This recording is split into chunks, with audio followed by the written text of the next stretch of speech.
Votre orthopédiste a diagnostiqué que vous aviez un problème articulaire avancé et que vous deviez subir une intervention chirurgicale pour la pose d'une prothèse articulaire. Ce genre d'intervention vous occasionne probablement beaucoup de questions et d'inquiétudes. La réalisation de ce document a été fait pour vous préparer à mieux vivre votre opération et votre séjour à l'hôpital.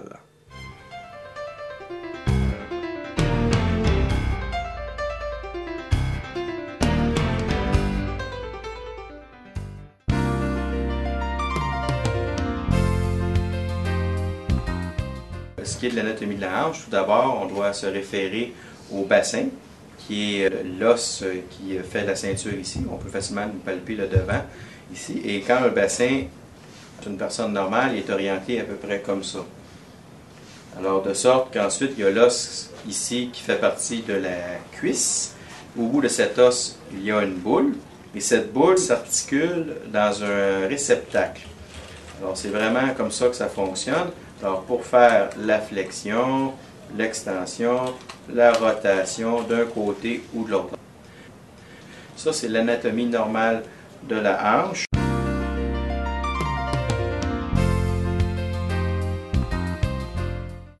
L'os qui est ici, qui vient dans la cuisse. L'os qui est ici, qui est l'os de la jambe. L'os dans la cuisse, le fémur. L'os dans la jambe, le tibia. Et en avant, il y a la rotule. La rotule, qui est un tout petit os, englobé dans un tendon. Quand le muscle se contracte, on tire sur le tendon et c'est ce qui fait bouger la jambe sur la cuisse. L'important dans le genou, c'est qu'il y a des ligaments qui sont de chaque côté, et à l'intérieur et à l'extérieur. Il y a le petit os qui est ici, qui est le péroné, qui n'est pas vraiment utile dans l'articulation comme telle.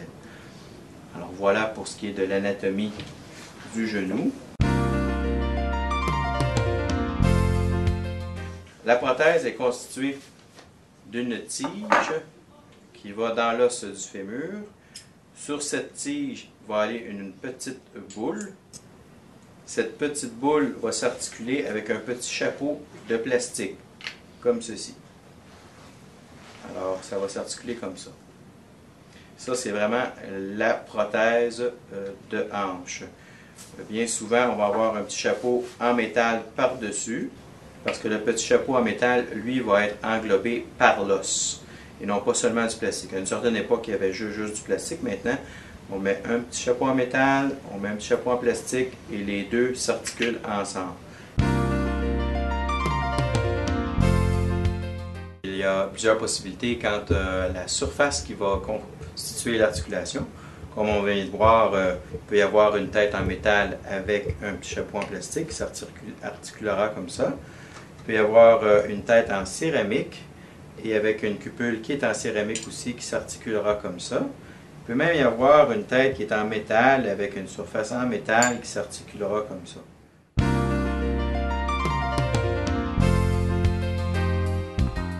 Le bassin, on se rappelle qu'il y a un gros trou dedans. On insère le petit chapeau en métal comme ça ici, sous pression, suite à quoi il y a juste du métal. Suite à quoi on va ajouter le petit chapeau en plastique à l'intérieur. Lui aussi, on le met sous pression. On va préparer le fémur. La partie ici est complètement disparue, de sorte qu'on reste avec un trou parce que chaque os, le centre est vide. On va préparer le fémur pour être capable d'insérer à l'intérieur de l'os la prothèse qui va s'en aller comme ça dans l'os. Donc, on va être rendu avec un bout d'os avec juste ça qui sort au bout. Suite à quoi, on va s'organiser pour replacer l'os et que ça vienne s'articuler comme ça. Habituellement, le principe étant qu'il va y avoir une partie qui sera sur le fémur, qui ressemble à ceci, avec des petits patins. Ça, c'est le devant. Il y a comme une espèce de creux. Alors, les petits patins vont s'insérer par-dessus l'os du fémur qu'on a vu tantôt. Ensuite, on va mettre un petit plateau de métal qui va être caché, cette espèce de quille-là, qui a certaines prothèses qui ont une quille, d'autres prothèses qui n'en ont pas, va être caché dans le tibia. Pour ensuite, on va y déposer un petit coussin de plastique par-dessus, soit avec un petit ténon ou pas de petit ténon. Comme ici, celle-là en a pas.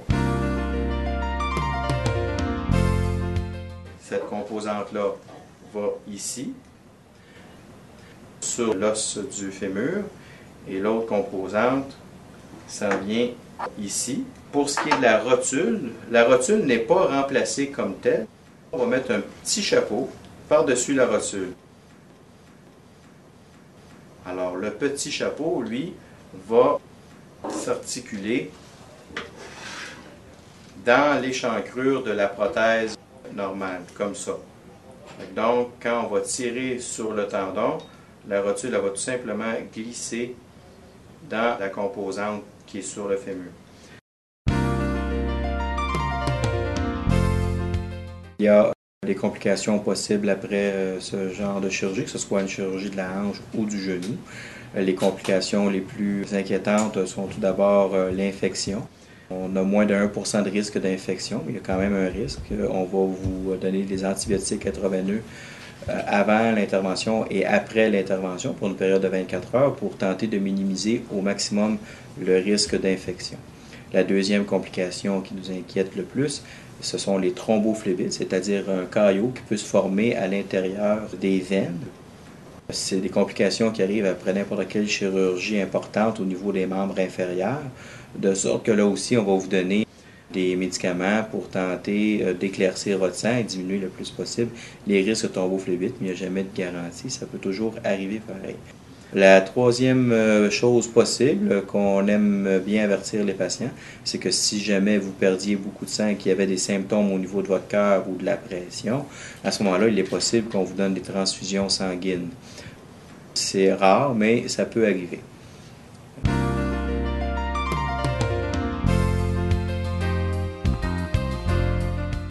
Vous serez vu par le service de pré-évaluation. Vous rencontrerez dans un premier temps l'infirmière qui vous donnera des informations et ensuite vous aurez des prises de sang. Vous allez aussi rencontrer un médecin spécialiste pour l'ensemble des systèmes cardiaques, respiratoires, rénal et autres. Il est possible que vous ayez à passer des radiographies afin de pouvoir mieux planifier votre chirurgie. Vous arriverez le matin de la chirurgie. Il faudra donc éviter de boire ou manger à partir de minuit. Si vous prenez des médicaments, on vous indiquera lesquels vous pouvez continuer à prendre et ceux que vous devez arrêter. Pour les fumeurs, on demande de cesser l'usage du tabac au moins une semaine avant l'opération. En prévision de votre entrée à l'hôpital, il sera important d'éviter toute période de surmenage avant, que ce soit par l'exécution de tâches ménagères ou autres, histoire d'alléger le retour à la maison par la suite. Les quelques semaines qui suivront la chirurgie vous demanderont beaucoup d'énergie et d'investissement de votre part, tant pour supporter la douleur que pour exécuter le programme d'exercice et vous adapter à votre nouvelle situation. Pour le cas d'une prothèse de la hanche, pendant 3 mois, vous aurez à faire usage de certaines aides techniques. Vous pourrez vous procurer auprès d'une entreprise spécialisée une marchette, une canne, un siège surélevé pour la toilette, des barres d'appui, une planche de bain ou un banc de transfert, une pince et une brosse à long manche et un enfile-bas.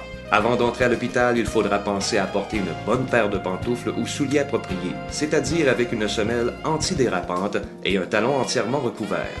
Pensez à choisir un modèle suffisamment grand pour s'adapter aux pieds en cas d'enflure. De plus, n'oubliez pas les documents qui vous ont été remis lors des rencontres et des examens préparatoires à l'hôpital.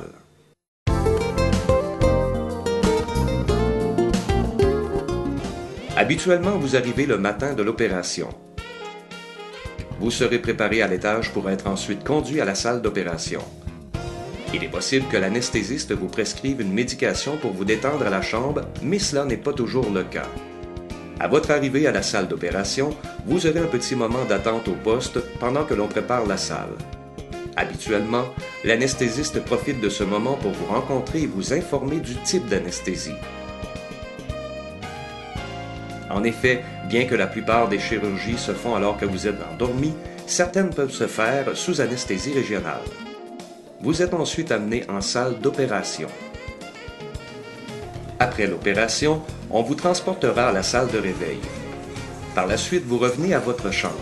Habituellement, vous avez une médication analgésique dont vous pouvez contrôler l'usage et qui possède un mécanisme de protection empêchant la surdose. Cette méthode est habituellement pour les premiers 24 heures et remplacée par la suite par une médication orale. On vous aura installé au bout d'un doigt un saturomètre pour connaître votre pourcentage d'oxygène. Vous allez aussi apprendre chaque jour une médication pour éclaircir votre sang afin d'éviter qu'un caillot se forme dans les veines.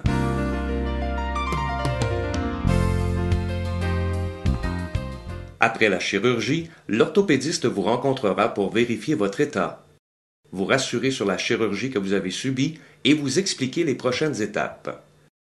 Le personnel en physiothérapie vous aidera à reprendre votre vigueur musculaire et à acquérir de la flexibilité dans la région opérée. L'ergothérapeute vous montrera les mesures à prendre pour protéger votre articulation. Il est important à prime abord que vous sachiez que certains mouvements de la hanche devront être évités pendant une période de 3 mois afin de prévenir une luxation de votre prothèse. Flexion plus grande que 90 degrés. Ceci se produit lorsque, en position assise, vous penchez votre corps vers l'avant comme pour vous lever debout ou ramasser un objet au sol. Également, quand vous soulevez votre cuisse comme pour mettre vos souliers ou soulever votre jambe sur un tabouret. Vous comprendrez que tous ces gestes de flexion seront désormais défendus pour 3 mois après la chirurgie. Rotation interne. Ce mouvement est moins usuel. Vous pourriez aussi être tenté de tourner le genou vers l'intérieur pour atteindre votre pied afin de vous chausser, à défaut de ne pouvoir plier la hanche. Attention, s'abstenir d'exécuter ce mouvement tant au lit qu'au fauteuil pendant 3 mois. Adduction. L'adduction est la façon de nommer le mouvement qui consiste à croiser les jambes. Il sera désormais défendu pour une période de 3 mois d'exécuter ce mouvement que ce soit en position couchée ou assise.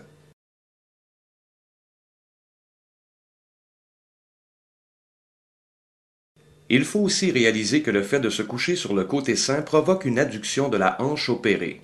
C'est pour cette raison qu'on vous incitera à éviter cette position et à adopter plutôt le coucher sur le côté opéré, aussi étonnant que cela puisse paraître.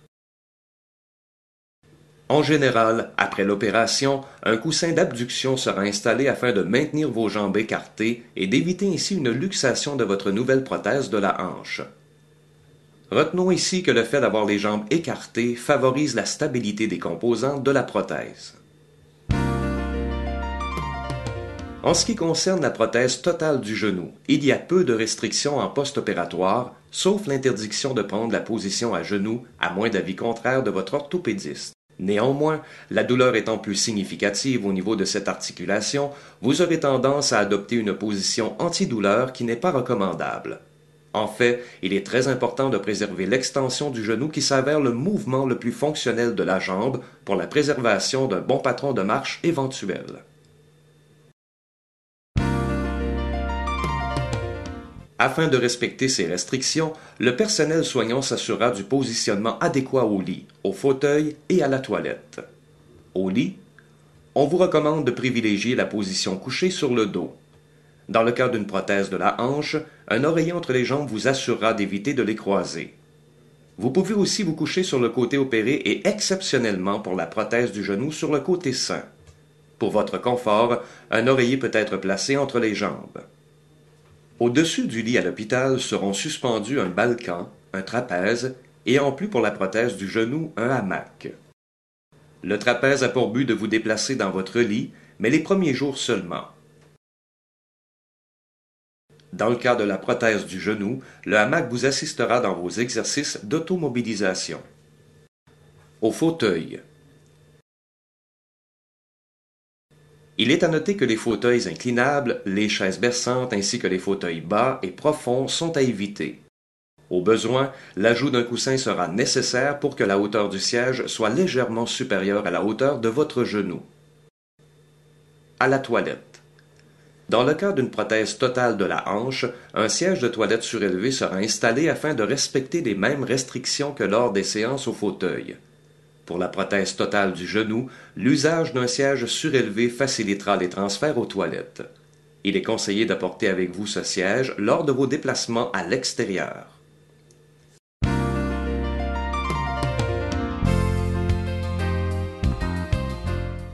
Le premier jour après la chirurgie, on vous enseignera des exercices respiratoires qu'il est nécessaire de faire régulièrement afin d'éviter les complications de ce système.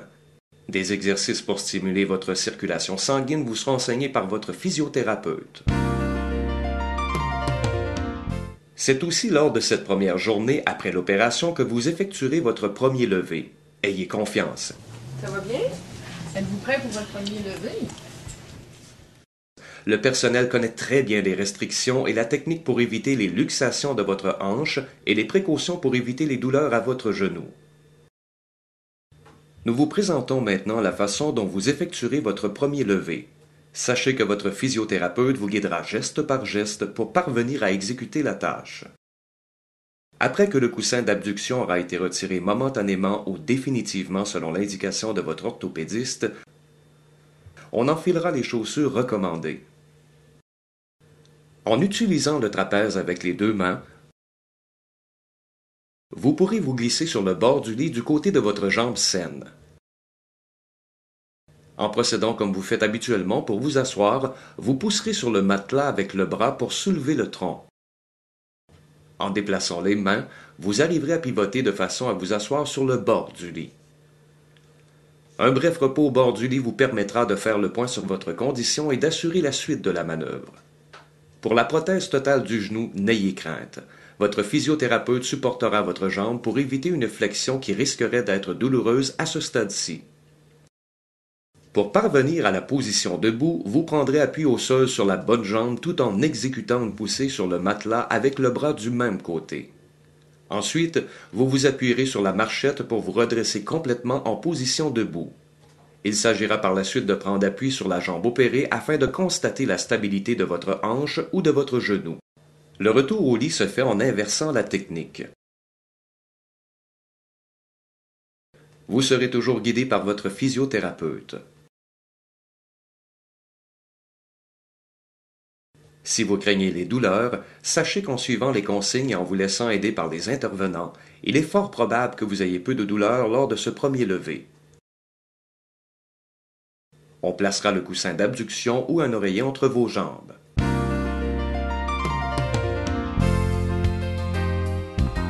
Bonjour, comment allez-vous? Ça va bien, mais j'aimerais savoir pourquoi ma jambe droite, je ne peux pas mettre mon pied sur l'appui-pied, alors que ma jambe gauche, on m'a permis de mettre mon pied sur l'appui-pied. Oui, d'accord. Votre jambe droite, c'est la jambe opérée. Vous vous souvenez qu'on ne doit pas dépasser 90 degrés de flexion à cette jambe-là. Vous voyez, quand on met le pied sur l'appui-pied, ça rehausse votre genou, ça augmente l'amplitude de flexion de la hanche, de sorte que ça devient dangereux de dépasser de 90 degrés.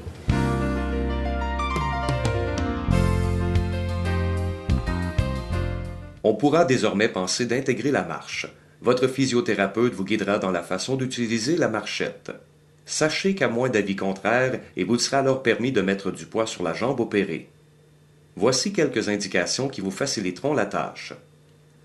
Pour avancer avec la jambe saine, vous aurez à distribuer le poids à la fois sur la jambe opérée et sur la marchette en vous propulsant avec vos bras. Vous devrez penser à garder le dos droit, à exécuter des pas de longueur égale et de reproduire le plus fidèlement possible une marche régulière. Pour tourner, le pivot se fera sur la jambe saine, alors que la jambe opérée suivra la même direction que la marchette.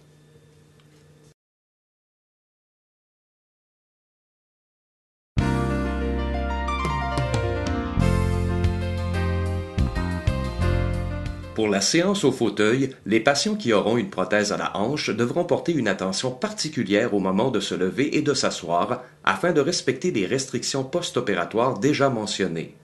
De courtes séances au fauteuil seront recommandées. Un maximum de 30 minutes sera raisonnable afin d'éviter l'apparition d'enflures au niveau de la jambe opérée. Il faudra garder la jambe opérée allongée lors de l'exécution du lever et éviter de pencher le tronc vers l'avant. La technique demeure la même pour les gens avec une prothèse au genou. Le but est cependant de préserver surtout l'extension du genou afin de minimiser la douleur.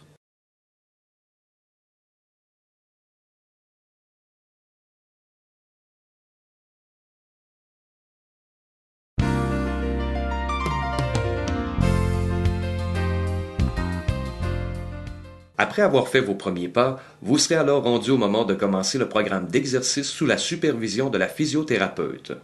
Le but est d'augmenter principalement la force au niveau des muscles spécifiques à la marche et de retrouver une bonne flexibilité du genou et de la hanche. Il ne faudrait pas s'étonner de retrouver une similitude dans les deux programmes d'exercice, que ce soit pour une prothèse de la hanche ou une prothèse du genou.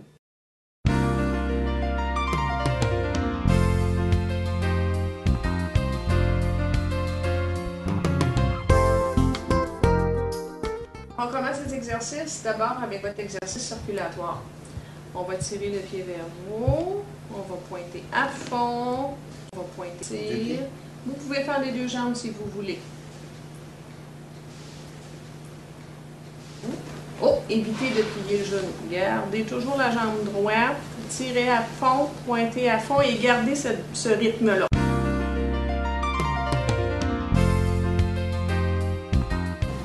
Alors maintenant, on va travailler sur le renforcement de votre muscle ici, qui s'appelle le quadriceps. Ce muscle-là, sa fonction, c'est de redresser la jambe le plus droite possible. Ça fait que vous allez écraser ma main qui est derrière le genou, et en écrasant, vous allez faire l'effort de redresser le talon. Alors la jambe très raide pendant 5 secondes, et on relâche. Bravo.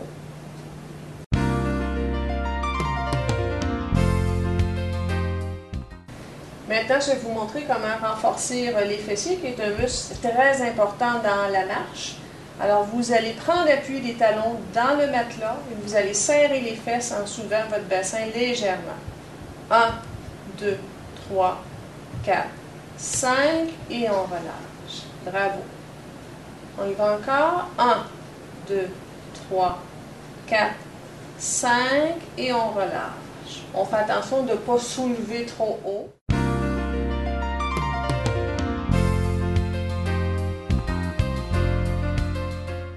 Maintenant, on va travailler la souplesse de votre jambe. Il faut apprendre à regagner notre flexion sans toutefois dépasser le 90 degrés. On va positionner notre jambe qui n'a pas été opérée pour qu'elle nous serve de référence. Maintenant, on va plier celle-là lentement en essayant jamais de dépasser le 90 degrés ici au niveau de la hanche. C'est un mouvement aller-retour. Alors, vous allongez complètement. Une flexion à nouveau. On se sert de la hauteur des genoux comme référence. C'est beau. Alors, le 90 degrés est bien conservé. On allonge. Ça va? Ça fait pas mal? On y va pour un troisième.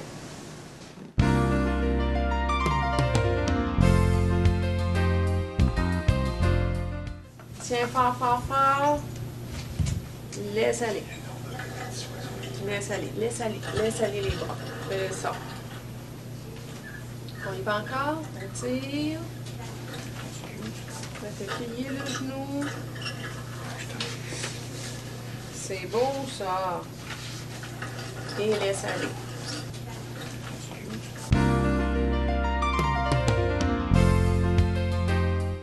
Le quadriceps étant le muscle le plus important pour la marche, voici un exercice qui permettra de le renforcer davantage. D'abord, vous placerez un rouleau sous le genou.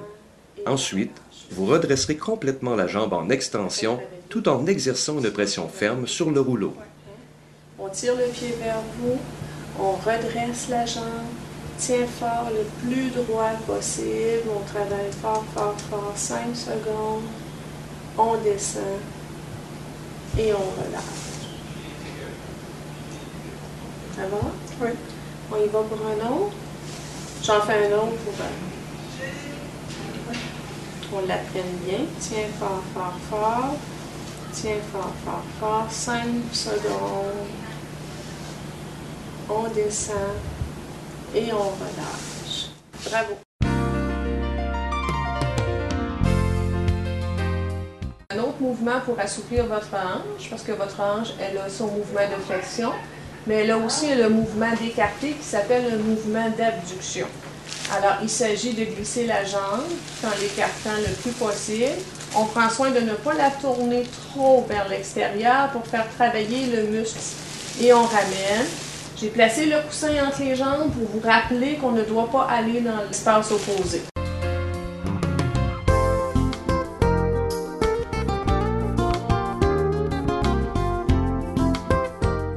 En position assise, on peut améliorer la flexion du genou par 3 exercices de difficulté graduée.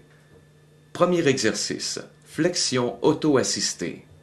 La jambe saine appuyée sur le devant de la jambe opérée permettra d'assister le mouvement de flexion du genou en poussant le pied vers l'arrière. Pousse. Ça va pas plus loin que ça. Et on laisse aller. Encore. On plie, on pousse. Tant qu'on peut. Bon, mettons que ça va pas plus loin. C'est bon. Ça va. Ça, c'est le premier niveau.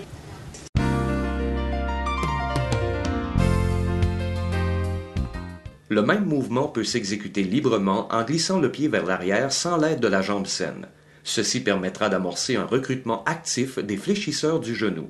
Tant que vous pouvez, c'est beau. Et on rallonge. Glissez votre pied à terre. OK. On plie. Tiens fort. Et on allonge. On plie. Tiens fort. Et on allonge. Ça serait comme ça.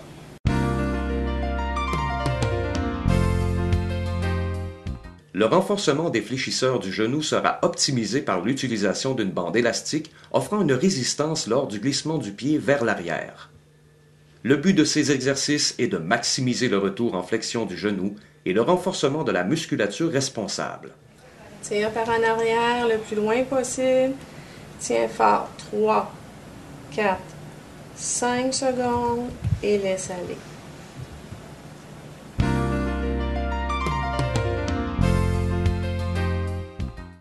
Pour les déplacements dans les escaliers, il est préférable d'utiliser 2 rampes si disponibles. S'il y a une seule rampe à votre disposition, il faudra prévoir l'usage d'une béquille ou l'aide d'une personne. Néanmoins, l'accompagnement d'une personne est requis si vous utilisez la marchette. Cette personne veillera à votre sécurité et fera suivre votre auxiliaire de marche en vous accompagnant dans les escaliers. Montez les escaliers en initiant la montée par la jambe non opérée d'abord. Montez par la suite la jambe opérée sur la marche d'escalier. Poursuivez ainsi d'une marche à l'autre.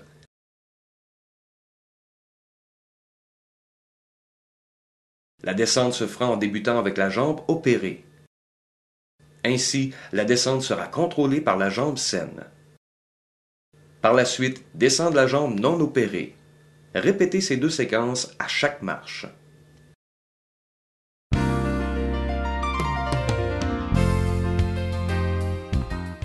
L'ergothérapeute se préoccupera de votre environnement physique et de l'aide humaine disponible lors de la convalescence.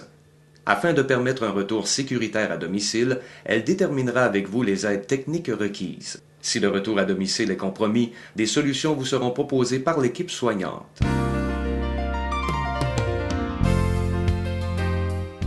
L'autonomie à l'hygiène est un aspect dont il faudra se préoccuper avant votre départ de l'hôpital.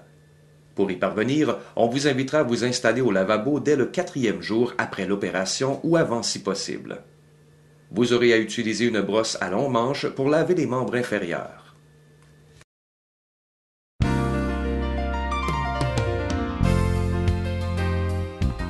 Maintenant, je vais vous montrer comment on fait pour mettre le bas sans avoir à faire de flexion au niveau de votre hanche. On va prendre votre bas, on le roule comme ça, puis on vient le glisser comme ça sur l'amphibas. Le talon part en dessous. Puis maintenant, le but, c'est vous allez entrer votre pied comme ça et on tire. OK? Est-ce que vous comprenez? Oui.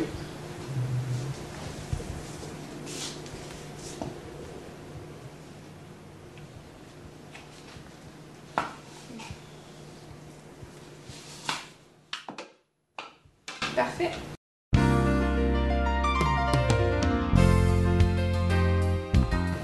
Maintenant, je vais vous démontrer l'utilisation de la pince à long manche pour vous aider à vous habiller le bas du corps.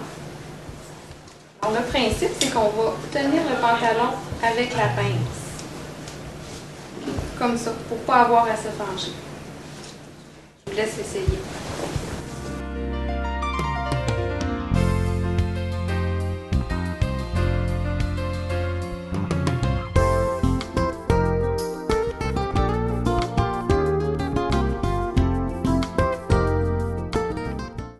de pointer la cuillère à long manche. Ça vous permet de mettre votre soulier sans avoir à faire de flexion du tronc. Je vous suggère aussi de l'utiliser vers l'intérieur pour éviter que votre jambe tourne.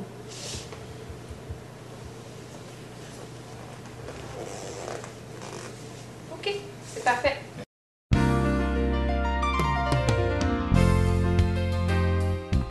Dans le cas d'une prothèse totale à la hanche, il est essentiel d'utiliser un siège surélevé pour un minimum de 3 mois après l'opération.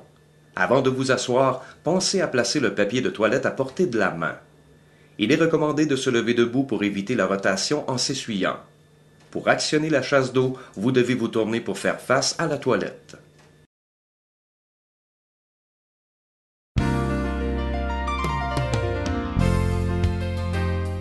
Dès que les points de suture seront enlevés et que vous mobiliserez sans difficulté votre jambe opérée, il sera possible de prendre un bain ou une douche avec une certaine précaution. Vous devrez prévoir un tapis antidérapant dans le fond du bain pour ne pas glisser.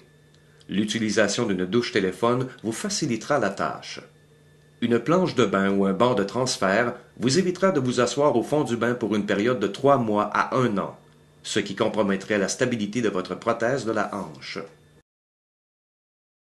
Vous devrez vous rapprocher le plus possible de la baignoire avec la marchette, vous asseoir sur la planche de bain en reculant suffisamment vos fesses afin de pouvoir passer la jambe opérée par-dessus le bord de la baignoire en respectant la restriction du 90 degrés à la hanche opérée. En ce qui concerne la prothèse du genou, l'usage d'une planche de bain sera conseillé afin de minimiser les efforts à déployer pour s'asseoir au fond de la baignoire.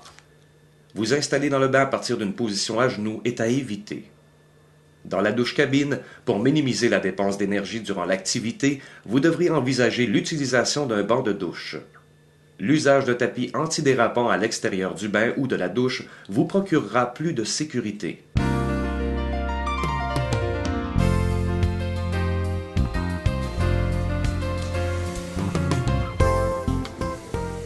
C'est aujourd'hui qu'on vous ajuste des béquilles. Alors, vous allez vous souvenir d'une chose, que ce soit la marchette, les béquilles ou la canne, la hauteur de la poignée doit toujours arriver à la hauteur de votre poignet. Pour les béquilles, il y a des indications supplémentaires. Vous allez glisser la béquille sur votre SCL. On va mettre la marchette de côté, mais vous allez continuer à vous porter dessus. La béquille doit se retrouver à peu près 10 pouces de distance de votre pied. On la laisse tomber contre le thorax. Pendant que vous êtes très redressé, on doit pouvoir glisser 3 travers de doigts entre votre aisselle et la béquille. Et de cette façon, en laissant aller la main librement, la poignée arrive vis-à-vis votre poignet. C'est beau? Ça fait qu'elles sont bien ajustées pour vous. On va essayer d'aller marcher avec maintenant.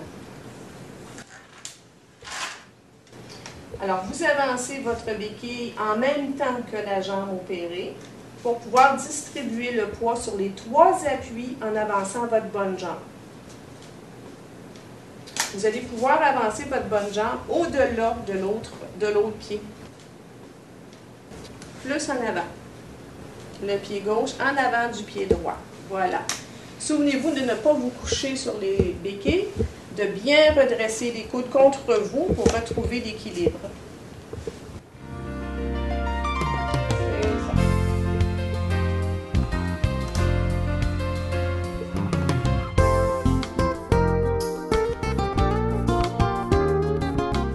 Maintenant qu'on est prêt à utiliser la canne, ce serait bon de savoir que la canne s'utilise du côté opposé à votre hanche opérée. Vous avez été opéré du côté droit, on va l'utiliser du côté gauche. On doit s'assurer que la longueur est excellente pour vous. Alors, la hauteur de la canne doit correspondre à votre poignet quand vous êtes bien redressé et que le bras est tendu. De cette façon-là, en la prenant dans votre main, ça fait un angle de 30 degrés dans votre coude qui vous permet une certaine propulsion. Pour marcher, vous avancez votre canne, vous avancez votre jambe opérée. En vous portant sur les deux, vous pouvez être en mesure d'avancer la jambe opposée. C'est ça. La canne, droite, gauche. La canne, droite, gauche. Canne, droite et gauche.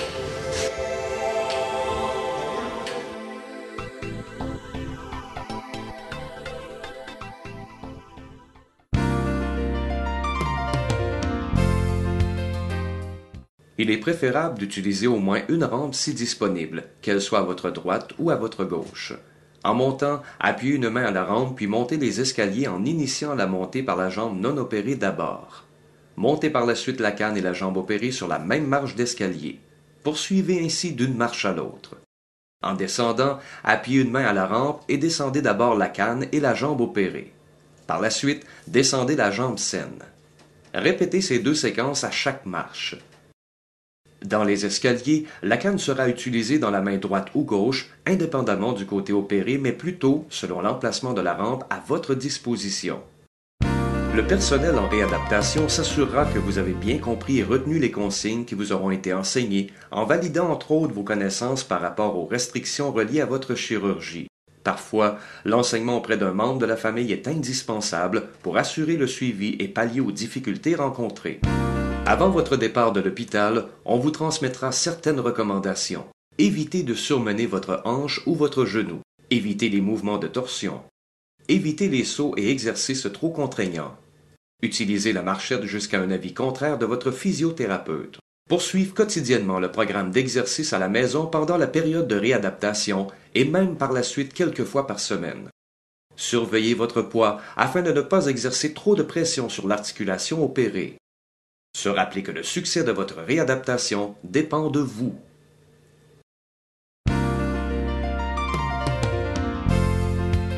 Votre durée de séjour à l'hôpital aura été approximativement de 4 à 10 jours. Lors de votre prochain rendez-vous en orthopédie, on vous fera une radiographie de contrôle. La durée de réadaptation peut s'échelonner sur 3 mois ou plus.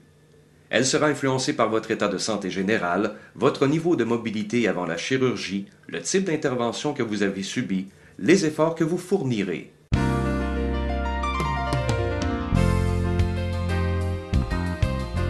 Pour faciliter le transfert, vous devrez vous assurer que le siège de l'auto soit suffisamment reculé.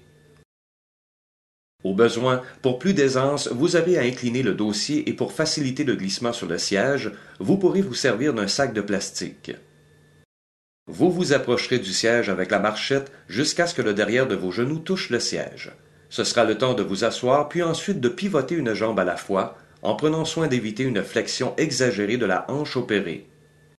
Il ne faut pas oublier que la conduite automobile vous est défendue pour une période de 3 mois suivant la chirurgie, à moins d'un avis contraire de votre orthopédiste.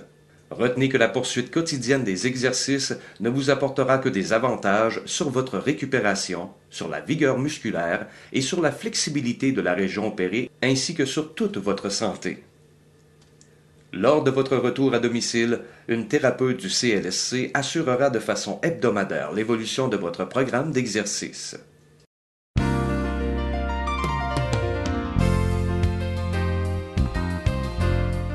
Il est important de vous rappeler que vous aurez à respecter les restrictions indiquées auparavant pour votre hanche ou votre genou lors de la reprise des activités domestiques. Par exemple, si vous avez une prothèse à la hanche, l'utilisation d'une pince à long manche vous permettra de ramasser des objets au sol et ainsi éviter une flexion du tronc à 90 degrés, qui représente un très gros risque pour une luxation.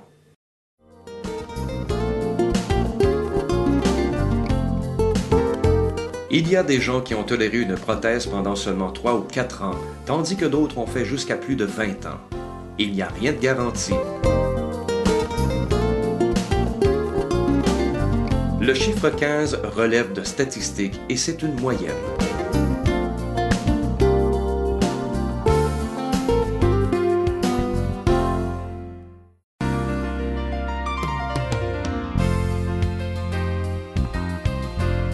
La majorité des gens qui ont subi cette opération peuvent témoigner des nombreux bénéfices à vivre avec une prothèse articulaire à la hanche ou au genou. Vraiment satisfait. On m'a posé 2 prothèses oranges et je n'en retire que des avantages. Diminution et même disparition de la douleur, retour des nuits de sommeil avec un repos calme et réparateur, capacité additionnelle dans mes déplacements, que ce soit dans mes activités régulières ou des activités de loisirs, en quelque sorte, une qualité de vie nettement améliorée. Moi, j'ai été opérée pour les 2 genoux. C'est ce qui m'a permis de reprendre l'ensemble de mes activités et de profiter de meilleures nuits de sommeil. Et maintenant, à vous d'en profiter, en espérant que ce document audiovisuel vous a suffisamment éclairé sur la pose de prothèse articulaire de la hanche et du genou.